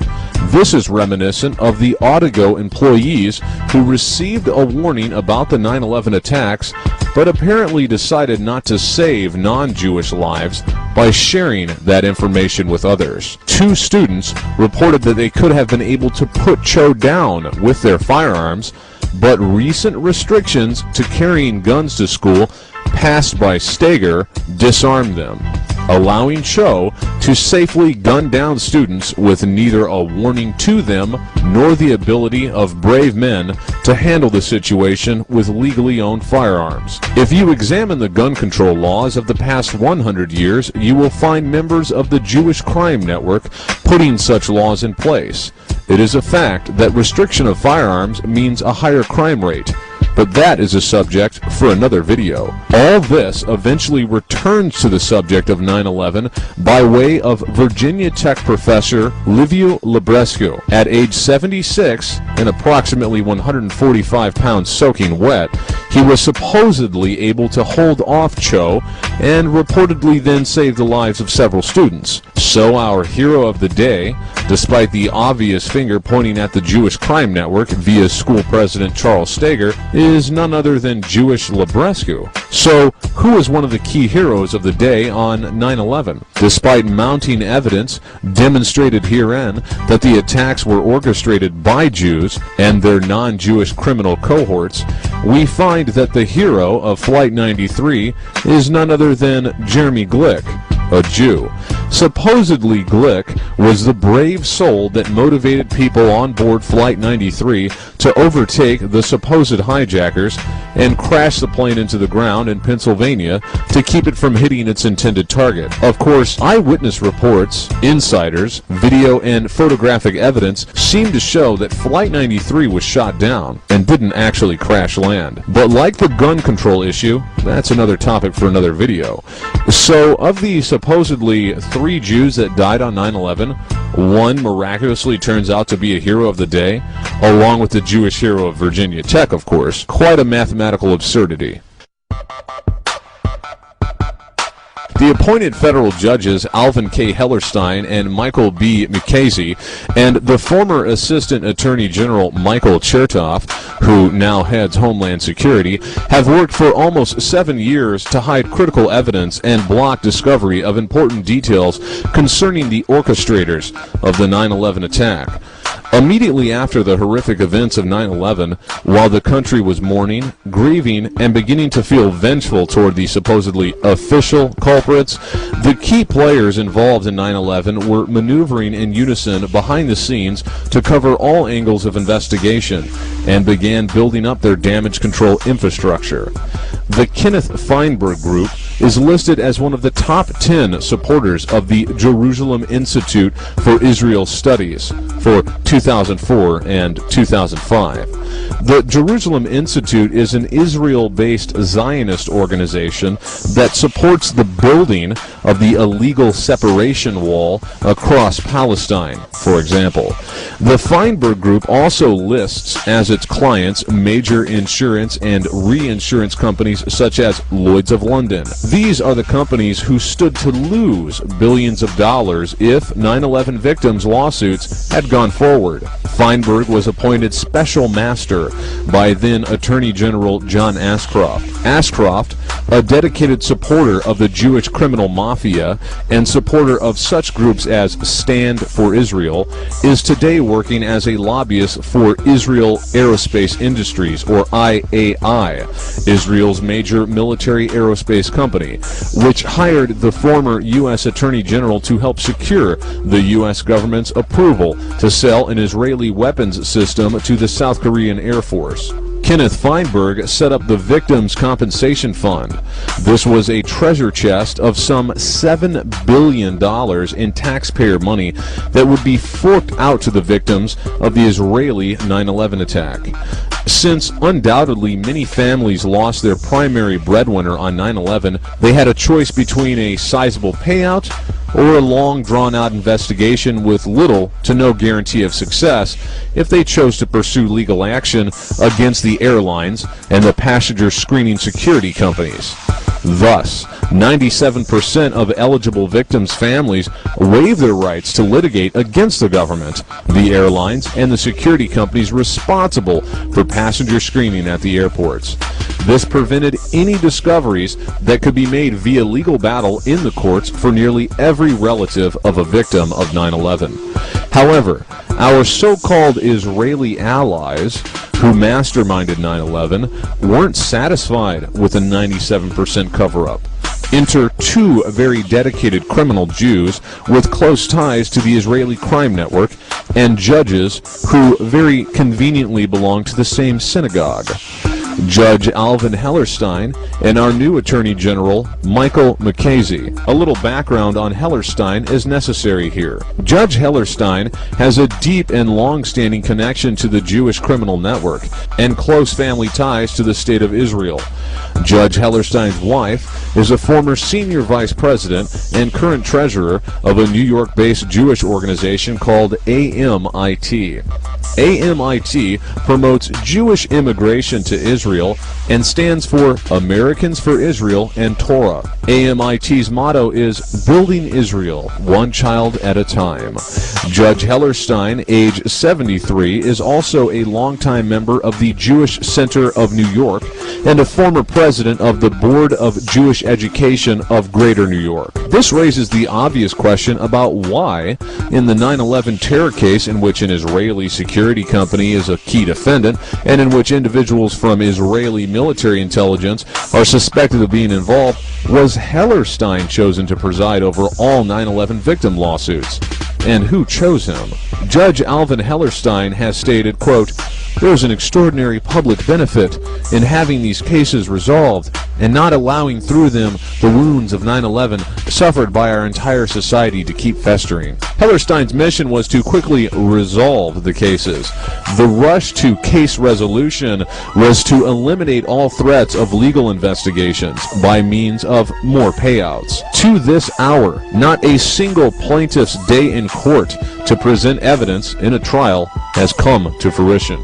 The more persistent and uncooperative plaintiffs have dealt with the special mediator of Hellerstein's court, Sheila Birnbaum, another key Jew. Sheila Birnbaum, the special mediator, is a partner in the law firm of Skadden Arps, a leading corporate law firm with close business ties to Israel. The firm calls itself, quote, one of the leading U.S. legal advisors to Israeli companies doing business and raising capital outside of Israel. The firm's website proclaims, many of our attorneys are thoroughly familiar with the legal structure, business environment, and political system of Israel, and several have been admitted to the bars of both Israel and New York, and are fluent in Hebrew and English.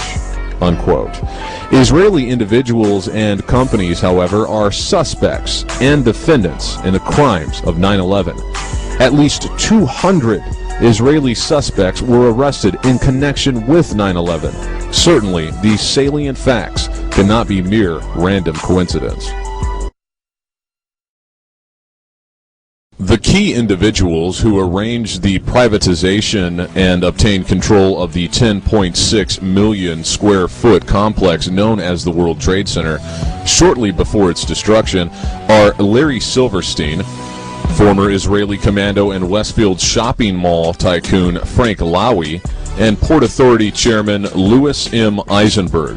who authorized the transfer of the leases. Silverstein, Lowy, and Eisenberg all hold senior positions in organizations such as the Anti-Defamation League, or ADL, the United Jewish Appeal, UJA, a billion-dollar Zionist charity organization, and the New York-based Museum of Jewish Heritage, a living memorial to the Jewish Holocaust. Silverstein is a former chairman of UJA. This organization raises hundreds of millions of dollars every year for a network of Jewish agencies in the United States and Israel. Eisenberg, who was instrumental in obtaining the lease for Silverstein, is on the planning board of the UJA. Eisenberg, in his role with the Port Authority, was the key person who negotiated the 99-year leases for Silverstein and Frank Lowy's Westfield America, who were in fact the low bidders for the lease on the 110-story towers and the retail mall. 6 weeks before the World Trade Center towers were destroyed, the Port Authority, with the assistance of Jewish Chairman Eisenberg, completed the process of leasing them for 99 years to Larry Silverstein, the developer who had built 7 World Trade Center, which mysteriously self-demolished at 5:25 p.m. on 9/11, although the building wasn't hit by a plane. Simultaneously, the retail space underneath the complex was leased to Westfield America, the U.S. division of an Australian company that is one of the world's largest operators of shopping malls. Paul Goldberger wrote in The New Yorker, 20th May 2002. Czechoslovakian-born Israeli commando Frank Lowy, a former fighter in Israel's Golani Brigade, immigrated to Australia in the 1950s. Lowy leased the shopping concourse called the Mall at the World Trade Center, which comprised about 427,000 square feet of retail space. Today, Lowy and his 3 sons control Westfield Corporation, one of the largest operators of shopping centers in the United States and the world. Lowy is described by the Sydney Morning Herald as, quote, a self-made man with a strong interest in the Holocaust and Israeli politics, unquote. Dov Zakheim's SPC Corporation provided the flight termination system and command transmitter system. Some people have posited that the planes that flew into the towers were remote controlled. Although sounding like science fiction to the average person, this technology has existed for several decades. In an emergency situation in which pilot and co-pilot have been incapacitated, ground control can take control of a plane and fly it safe and sound to its destination. The argument for the use of this technology would be to say that to ensure that the planes met their targets, instead of relying on some supposed suicide hijackers who might bail out at the last minute, remote control technology was used. We are not here to argue for this point, nor disagree with it, but it is more than telling that System Planning Corporation, or SPC, designs, manufactures, and distributes highly sophisticated technology that enables an operator to fly by remote control as many as 8 different airborne vehicles at the same time from one position either on the ground or airborne. System Planning Corporation markets the technology to take over the controls of an airborne vehicle already in flight. For example, the flight termination system technology could hijack hijackers and bring the plane down safely. The flight termination system can be used in conjunction with the CTS technology that can control up to 8 airborne vehicles simultaneously. The possibility of nefarious use of these brilliant technologies developed and deployed by Systems Planning Corporation certainly deserves careful consideration in any full and impartial investigation of what actually took place on 9/11. In the context of 9/11, it also needs to be pointed out that Rabbi Dov Zakheim was Chief Executive Officer of System Planning Corporation's International Division until President George W. Bush appointed him Undersecretary of Defense and Comptroller of the Pentagon. Not long before Ravi Zakheim rose to power over the Pentagon's labyrinthine, bottomless accounts, he co-authored an article entitled Rebuilding America's Defenses, Strategy, Forces, and Resources for a New Century, which was published by the Project for a New American Century in September 2000, exactly a year before 9/11. In this article, on page 51, it is stated that, quote, "The process of transformation, even if it brings revolutionary change, is likely to be a long one, absent some catastrophic and catalyzing event, like a new Pearl Harbor," unquote.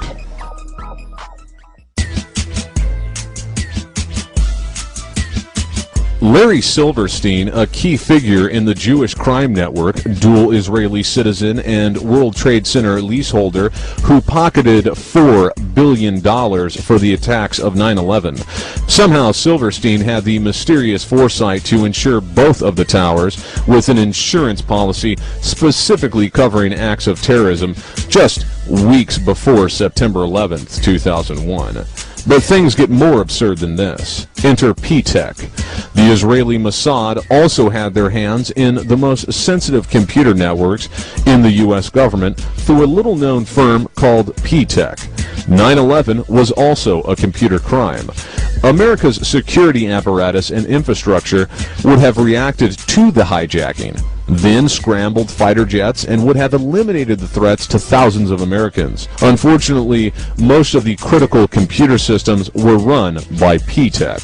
This left gaping holes in the communication networks and interoperability between the computer systems, which would allow a hijacker to cause severe miscommunication and delay any reaction to the real-time hijacking. Keep in mind, there were drills going on of flights crashing into buildings on 9/11, as well as other drills, such as Operation Northern Vigilance, Operation Vigilant Guardian, Operation Northern Guardian, and Operation Vigilant Warrior.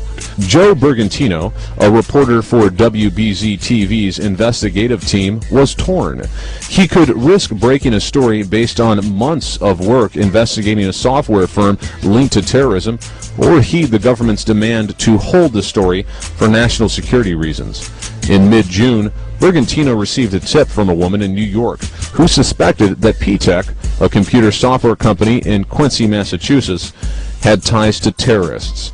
P-Tech specialized in developing software that manages information contained in computer networks. Bergantino's investigation revealed that P-Tech's clients included many federal government agencies, including the U.S. Army, the U.S. Air Force, the U.S. Naval Air Command, Congress, the Department of Energy, the Federal Aviation Administration, or FAA, and the Internal Revenue Service, as well as NATO and the Federal Bureau of Investigation, and moreover, the Secret Service and even the White House. On the surface, it seemed P-Tech can be linked to Saudis and Arabs, as they are the frontmen financiers of P-Tech. This is not dissimilar to the pattern, as the deceptive alternative media has also linked the official story's antagonists as 19 hijackers from Saudi Arabia. However, this is another clever smokescreen. Recall our mention of the word Sionim, which means a Jewish informant or helper. Michael Goff, a criminal Jew who comes from a long line of B'nai B'rith Freemasons, left a very cushy job with the law firm of Cedar and Chandler to work for Arabs and run marketing for an unknown software company. Michael Goff was marketing manager at P-Tech Incorporated, a leading provider of business process modeling, design, and development software. In this capacity, Michael managed various marketing programs and activities, including public relations, direct mail, web development, collateral, trade shows, and seminars. Additionally, Michael worked closely with the P-Tech sales organization to perform competitive analysis as well as manage lead tracking and fulfillment activities. Goff also worked for an Israeli-run computer security company called Guardium. Guardium is a database security firm, clearly a Mossad operation working in a critical area, the same area that the two planes that hit the World Trade Center originated, Boston's Logan Airport. The three firms that finance Guardium are all Israeli and all manned by Mossad agents. It should be noted that Mossad's headquarters is in Herzliya, It is clear that the three firms, Cedar Fund, Veritas Venture Partners, and Stage One, are all Mossad funding outfits. So with P-TECH, what we had was an American Cyan, i.e. a Jewish agent who works with the Mossad when necessary, Michael S. Goff, who had Mossad agents feeding him information and directing him while he worked with his Lebanese Muslim partners in P-TECH. Now, why would a young American lawyer working with a good law firm in his hometown suddenly leave the practice of law and work with a dodgy startup software company owned and financed by a Lebanese and a Saudi? Goff's family is a well-respected and well-known family in Worcester, Massachusetts. After law school, he had it made at the law firm. Why the sudden career change? It is clear that Goff is one of several 100,000 Sayanim, and he was tapped by Mossad to do a quick career change for the good of the Jewish people and Israel, of course. Under Goff, P-TECH software loaded with trapdoors and Trojan horses was sold and loaded onto the most sensitive computer systems, which subsequently failed miserably, or performed well, depending on your view, on September 11th, 2001. Goff's father and grandfather, Samuel, were accountants who belonged to Worcester's Commonwealth Lodge 600 of B'nai B'rith. They were both 32nd degree Masons. But P-TECH wasn't the only software firm that was involved with the massive breakdown in communication on 9/11. Because the attacks involved systems used by the FAA, NORAD, and the U.S. Air Force, the conspirators would have needed super user access to the command and control centers of these three separate organizations. One such company is MITRE Corporation. Indira Singh, an IT consultant who previously worked on a Defense Advanced Research Project, or DARPA project, and who was employed by J.P. Morgan on 9/11 in risk management, pointed to MITRE's role at the FAA during the 9/11 Citizens Commission hearings in New York in September 2004. Quote, P-TECH was with the MITRE Corporation in the basement of the FAA for 2 years prior to 9/11, Singh said. Quote, their specific job is to look at interoperability issues the FAA had with NORAD and the Air Force in the case of an emergency. If anyone was in a position to know that the FAA, that there was a window of opportunity or to insert software or to change anything, it would have been P-TECH along with MITRE. Unquote. The MITRE Corporation is a major defense contracting organization headed by the former Director of Central Intelligence, or DCI, which was none other than Jew Dr. James Rodney Schlesinger. Schlesinger, who was reportedly made DCI at the request of Henry Kissinger in 1973, later served as Secretary of Defense. Schlesinger, a former Director of Strategic Studies at the RAND Corporation, was described in a 1973 biography as a devout Lutheran, although he was born in New York in 1929 to immigrant Jewish parents from Austria and Russia. Schlesinger earned 3 degrees from Harvard University. Schlesinger's father, an accountant, founded the accounting firm Schlesinger & Haas and was a trustee and chairman of the budget of the Stephen Wise Free Synagogue. His father was also a member of the New York State Grand Lodge of Masons.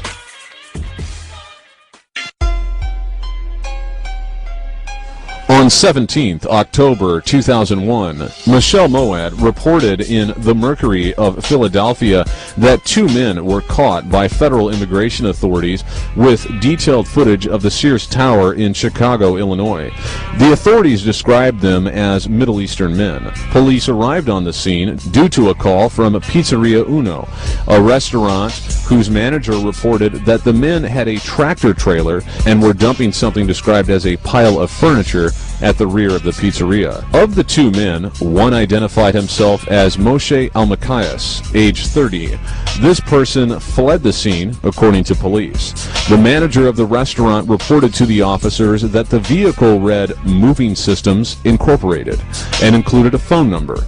The Middle Eastern man, later identified as Ron Qatar, age 23, exited the vehicle and said that the operator, 30-year-old Moshe Almakias, was across the street. He was spotted with a Jewish female, Eilat Reisler, aged 23, across the street, but she soon began to walk in the opposite direction of El Macias as soon as she was spotted by the police. When Reiser was apprehended, searched, and questioned, she was found to have a German passport in her name and medication in another. Getting back to El Macias, he stated that he didn't dump any furniture behind the restaurant and that he was on his way to a customer in New York.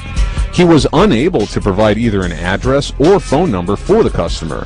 When an arriving officer examined the vehicle, it was found to be in numerous violations and even not in safe working order, and was subsequently put out of commission. The truck was in fact loaded to 3/4 capacity with household items, boxes, and furniture. Officer Gerald Swartz of the Whitpain Police Department found a video camera amongst the load. Plymouth police officer David McCann reviewed the tape and found that it had footage of Chicago, but suspiciously had numerous zoom-in shots of the Sears Tower. The 3 suspects were eventually questioned by the FBI and detained by INS. The Israelis were eventually released, but coupled with the antics of the dancing Jews that were caught on 9/11 and their front company, Urban Moving Systems, and these suspicious characters and their supposed moving company, is it possible that the plane that went down in Pennsylvania was intended for the Sears Tower in Chicago before the aircraft made an abrupt change of course over the state of Ohio?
Mexican Congressional Press Secretary Licenciada Adriana Lopez informed La Voz de Altazan in the telephone interview that congressional security then turned the terrorists Salvador Gerasim Smeki, age 34, and Sara Ben Zevi, age 27, to the Procuraduras General de la República, Mexican Department of Justice, which is headed by Mexican Army General Rafael Marcial Mesado de la Concha. Initial reports by the Procuraduría General de la República, PGR, were that both Israelis worked for a private security agency and that they both had gun permits. It turned out that there was no connection to either suspect to any private security agency. The PGR has released the retired Israeli IDF colonel with the official explanation that he had a legal permit to carry a gun. They also released the illegal Israeli immigrant on about $4,000 bail and had the case turned over to the Mexican immigration authorities. Mexican Congressional Press Secretary Licenciada Adriana Lopez was surprised to hear from La Voz de Altazan of the release of the two Israelis. La Voz de Altazan has also learned that the Israeli embassy used heavy-handed measures to have the two Israelis released. Very high-level emergency meetings took place between Mexican Secretary of Foreign Relations Jorge Gutman, General Mesado de la Concha, and a top Ariel Sharon envoy who flew to Mexico City especially for that purpose. Elias Luff of the Israeli embassy worked night and day, and their official spokeswoman Hilla Engelhardt went into high gear after many hours of complete silence. What went on during those high-level meetings, no one knows, but many in Mexico are in disbelief at their release. Guns and any kind of explosive is highly illegal for Mexican citizens, and the fact that these two Israelis had them inside the Mexican Congress makes their release highly suspect. What is really going on? Jorge Gutman, the Mexican Foreign Secretary, has very strong Zionist connections and himself is of the Jewish descent. Mexican Army General Mesado de la Concha has strong connections to the U.S. military-industrial complex and through this to the Israeli Defense Forces. Have any of these connections influenced the decisions to release the two Zionists?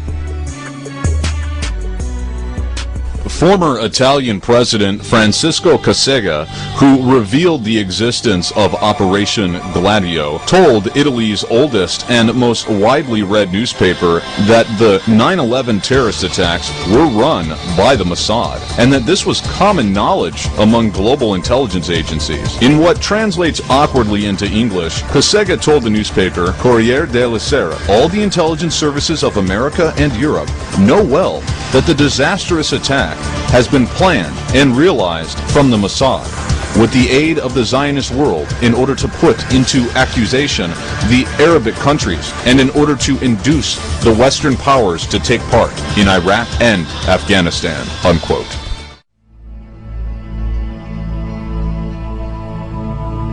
The script for Missing Links was originally over 5 hours. Due to time constraints, many key individuals with established connections to 9/11 could not be examined. Here are a few ancillary pieces of evidence and information which you may research in greater detail on your own. It is possible that these will be exhaustively addressed in another film by the makers of Missing Links or by other investigators in the future. We encourage you to do your due diligence in investigation.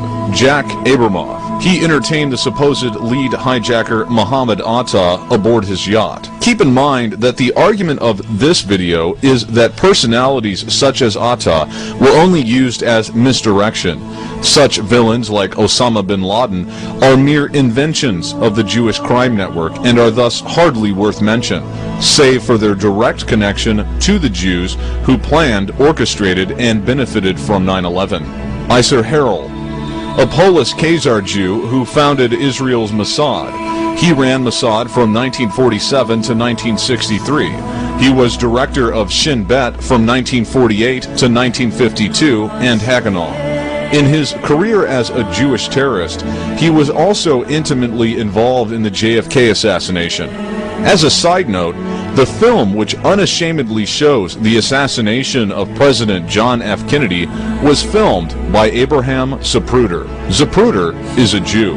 The Zapruder film serves as a warning to anyone who would attempt to take on the Jewish mafia. It was absolutely no coincidence that a Jew happened to catch the assassination on video camera. But the topic of the Jewish hand in the JFK assassination is the subject for another film. Getting back to Isar Harel, it is extremely important to mention that Harel predicted in 1979 that the, quote, tallest building in New York City, unquote, would be hit by, quote unquote, terrorists because it was a phallic symbol. The fact that 9/11 was planned by the Jews through the admittance of Isar Harel is documented in a book by Michael Evans. Evans is a Jewish Khazar masquerading as a Christian. This is referred to as a crypto-Jew.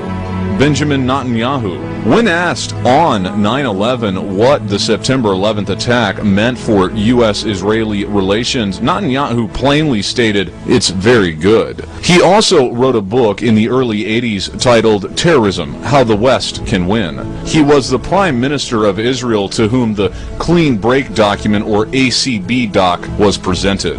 Benjamin Chertoff. Benjamin is Michael Chertoff's cousin. This Jewish criminal personality is responsible for writing a hit piece debunking so-called 9/11 conspiracy theories. Benjamin wrote the article for Popular Mechanics. Ever wonder why even the most well-known 9/11 conspiracy movies never bothered to mention the Jewish crime network? We gently suggest that it's time to start questioning not only those who attempt to debunk 9/11 conspiracy theories, but also question the very people who put forth such theories, with nary a mention of the exhaustive facts we have detailed herein that have been readily available to any investigator. Ronald Lauder, a key Cyan, or Jewish criminal asset, cosmetics Estee Lauder magnate, he founded a school for the Mossad in Herzliya called the Lauder School for Government, Diplomacy, and Strategy. Ronald Lauder is also president of the Jewish National Fund and former chairman of New York Governor George Pataki's Commission on Privatization. He is the key individual who pushed the privatization of the World Trade Center and the former Stewart Air Force Base, where the flight paths of the two planes that hit the Twin Towers oddly converged. Ronald Lauder played a significant, albeit unreported, role in the preparation for 9/11. Amit Yoren, founder and director of Guardium. He went to West Point and became the manager of computer network security for the Pentagon and Secretary of Defense. Yoren went on to serve as the czar of cybersecurity for the U.S. Department of Homeland Security, which is run by criminal Jew Michael Chertoff. Stephen Kaufman, program leader for the National Institute of Standards and Technology, or NIST, cover-up of World Trade Center 7 crimes. Even after 7 years, NIST releases a report reaffirming the official fairy tale about the collapse of World Trade Center Building 7. Kroll Associates. Kroll Associates was responsible for revamping security at the World Trade Center after the 1993 terrorist bombing. Douglas France of the New York Times reported in 1994. This is a crucial point because those who controlled security at the World Trade Center are prime suspects in the demolition of the Twin Towers. The first plane struck directly into the computer room of Marsh, or Kroll USA, in the North Tower. Or rather, it was precision-guided on 9/11. Israeli Aerospace Industries, prime suspect for leasing possible flight termination systems, FTS technology-equipped airplanes to the airlines. IAI is ran by Shalom Yoren. Jerome Hauer, John O'Neill, the former chief of counterterrorism with the FBI, who had investigated Al-Qaeda, was the head of security for the World Trade Center complex and was reportedly killed on his first day of work on 9/11. O'Neill had been appointed to this position by the managing director of the Kroll Security Company, Jerome M. Hauer. Kroll evidently continued to manage security for the World Trade Center complex from 1993 until 9/11. Prior to joining Kroll, Hauer, a Jew, had been the director of Mayor Giuliani's Office of Emergency Management, or OEM, where he had been the driving force to have the OEM command bunker built into Larry Silverstein's 47-story World Trade Center Building 7, the tower which fell into its footprint at 5:21 p.m. on 9/11. Testimony from Larry Silverstein and physical evidence strongly suggest that World Trade Center Building 7 was demolished with explosives, specifically using a substance known as thermite. Where were our intelligence agencies before, on, and after 9/11? While there have been numerous analysts, operatives, and employees of the various U.S. investigative and espionage organizations who have come forward, it remains to be seen that the FBI, CIA, or other such groups have thwarted the Jewish criminal network. We must first understand who controls these organizations to understand their lack of commitment to America. Given the FBI and CIA's repeated ineptness and closing down of investigations into the Jewish crime network, it should be pretty clear who controls those two branches of our government. But what about the National Security Agency? On 4th November 1952, Harry Solomon Truman, the 33rd President of the United States, formed the National Security Agency, or NSA. The operational objective of the NSA is to secure and protect the Constitution of the United States of America against all enemies, foreign and domestic. The NSA may break any law so long as their actions return to that single objective. Hey, option.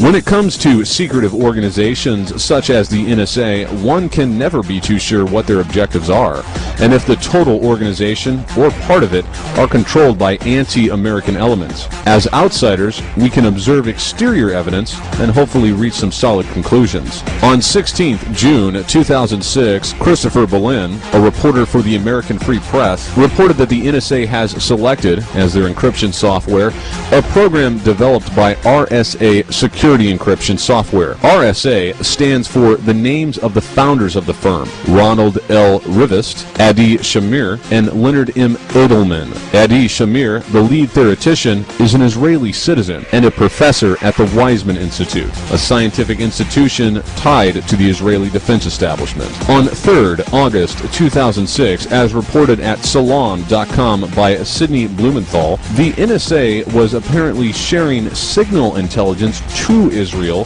to monitor whether Syria and Iran were supplying new armaments to Hezbollah, as it was firing hundreds of missiles into northern Israel. On 2nd February 2007, the ACLU added a video to their YouTube account which shows American Civil Liberties Union members attacking the NSA for domestic spying. ACLU is, of course, a Jewish-controlled organization, and of note, ACLU members in the video are Jewish. Americans have no assurance today, and they will have no assurance tomorrow without an injunction that their phone calls and emails are safe from the prying eyes of the NSA. On 30th October 2007, as reported by Wayne Madsen, who was formerly employed by the NSA, the organization is now threatened with possible infiltration by Israeli spies. Mr. Madsen notes that the National Security Agency was penetrated by Israeli contractors working for Israel's Mossad organization. This was done via programs initiated by the Reagan administration, which sought to involve Israel in NSA-related signals intelligence activities, Dindy and Pyrex. Madsen asserts that the NSA has always harbored skepticism about Israel, quoting him that due to, quote, the Israeli attack on the NSA signals intelligence ship, the USS Liberty, in 1967, it was an attack that is now considered by a majority of historians and intelligence experts to have been a deliberate attack aimed at blindsiding U.S. intelligence from war crimes being carried out by Israel in the Sinai Desert during the 1967 Arab-Israeli War, unquote. Some questions remain. Why was the NSA supplying intelligence to Israel? Why is the Jewish-controlled ACLU preaching against the NSA? Why is the NSA still doing business with Israel when it is known that the USS Liberty was an NSA ship and it was Israel that intentionally attacked and killed 34 Americans on board and wounded over 170 others? Finally, why is Israel trying to infiltrate the NSA if they already seem to have such a close and favorable relationship? Who are you guys? If the intelligence world was a family, think of us as the uncle no one ever talks about. In addition to the special thanks given at the introduction to this video, we also extend thanks to the New Jersey, New York, and Illinois police departments. Thank you for your service. A portion of the text that has been narrated for this video came from sources which are known to be double agents for the Jewish crime network. The research of such individuals is good, yet no credit will be given to these individuals in order to deny them any kind of promotion by the makers of this video. Trusted individuals that contributed to the production of this video may have their names cited at the website for this video. Thank you for watching.